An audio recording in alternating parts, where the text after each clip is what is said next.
Something happened in the spring of 2026 that the entire American technology industry insisted was impossible.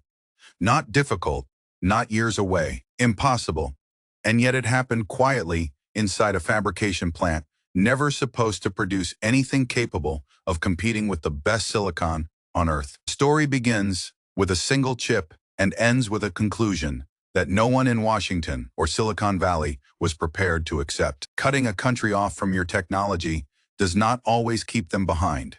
Sometimes it teaches them to build their own. In March 2026, Huawei unveiled a product called the Atlas 350 at an event in Shenzhen. The card fit in one hand. What it could do rewrote the assumptions of an entire industry. Packed inside was 1.56 petaflops of raw AI computing power every single second. That figure equals stacking 150 high-end laptops together and fusing them into a chip you could hold between two fingers. For context, that figure is nearly 3 times the output of the most powerful AI chip America was still permitted to sell inside China. The ceiling that Washington regulators spent years carefully constructing to contain China's AI ambitions was not just cracked. It was completely gone. To understand the weight of this development, you need to go back to the logic that produced the H20 chip. When U.S. export controls tightened around advanced semiconductors, Nvidia was required to engineer a deliberately constrained product for the Chinese market. The H20 was slower by design, limited by design, intentionally stripped of capabilities that would allow training the largest AI models. Regulators in Washington believed they had found the right calibration, enough computing power for routine operations, not enough for anything transformative. The H20 was a ceiling, and the entire plan depended on that ceiling holding indefinitely against every pressure applied to it. The Atlas 350 card, built on Huawei SSN 910B processor, demolished that ceiling without ceremony at 1.56 petaflops of FP4 compute. It carries 112 gigabytes of high-bandwidth memory running at 1.4 terabytes per second, delivering throughput nearly 3 times its American competitor. Its price settled at roughly $16,000, landing in the exact budget bracket Chinese companies had set aside for the American product it replaced. Within weeks of the announcement, Alibaba, Tencent, and ByteDance placed bulk orders. A new market leader was forming in real time. Huawei SAI chip revenue is now projected to reach $12 billion in 2026, up sharply from $7.5 billion just the year before. That is not a company catching up. That is a new market leader forming in real time, reshaping the global industry's entire competitive map. But the performance numbers are almost beside the point. The real story is what Huawei had to physically build to make this chip exist. Every advanced AI accelerator on Earth depends on a supply chain so concentrated that only a handful of companies have ever participated. Leading-edge processors come from TSMC in Taiwan, manufactured using extreme ultraviolet lithography equipment sourced only from ASML in the Netherlands. High-bandwidth memory comes from SK Hynix or Samsung in South Korea. Remove any link, and the accepted wisdom says you cannot compete. China was cut off from all of them simultaneously. The conclusion reached by every Western analyst was the same. You cannot get there from here. Huawei's manufacturing partner SMIC works with older deep ultraviolet lithography, lower yields, and dies 60% larger than Nvidia's equivalent products. The conclusion reached by virtually every Western semiconductor analyst was structural, not temporary, a consequence of physics and geography no engineering could bridge. What Huawei actually did was build their own memory from the ground up. The Atlas 350 is the first AI accelerator carrying entirely self-developed high-bandwidth memory. Huawei calls it HBL 1.0. It is not licensed from SK Hynix.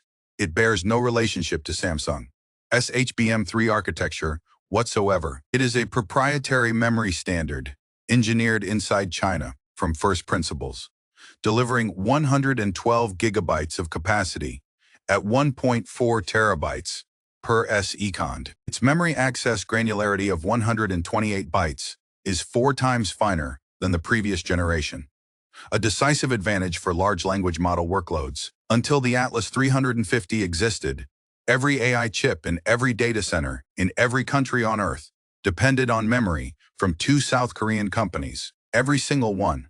This chip depends on neither of them. The processor, memory, and interconnect fabric are all built from domestically sourced components. For the first time, an entire Chinese AI accelerator is built entirely from domestically sourced components at every layer of the stack. It is the technological equivalent of constructing a jet engine. After every machine shop, an alloy supplier has been confiscated and watching it lift. Even that is only the hardware half of the story. The software side is where the situation stops being about a single product entirely. Most observers outside the semiconductor industry do not fully appreciate that Nvidia's dominance was never really about chips. It was about CUDA. CUDA is Nvidia's proprietary software ecosystem, the layer sitting between physical hardware and every AI model ever trained at scale globally. GPT, Claude, Gemini, Llama. Essentially every frontier AI system built in the past decade was written to run natively on CUDA infrastructure. Migrating away from CUDA is not swapping one component for another. It is closer to rewiring an entire building from its foundation up. Huawei's software alternative, known as CANN, was widely considered too immature to support serious frontier AI model development at any scale. Then on April 20ch, launching Archidil, DeepSeek released V4 trillion parameters, a native 1 Gen million Jan token context window, a historic milestone. It represents the first frontier-class AI system in the history of the field, built with zero dependency on Nvidia anywhere in its entire stack. It was not trained on Nvidia chips. It was not optimized for CUDA. DeepSeek's engineers rewrote core computational kernels for Ascend hardware natively. The result was a model that Alibaba Cloud and Tencent Cloud deployed within hours of its public release to millions of waiting users. The chip is Chinese. The memory is Chinese. The software framework is Chinese. The frontier model is Chinese.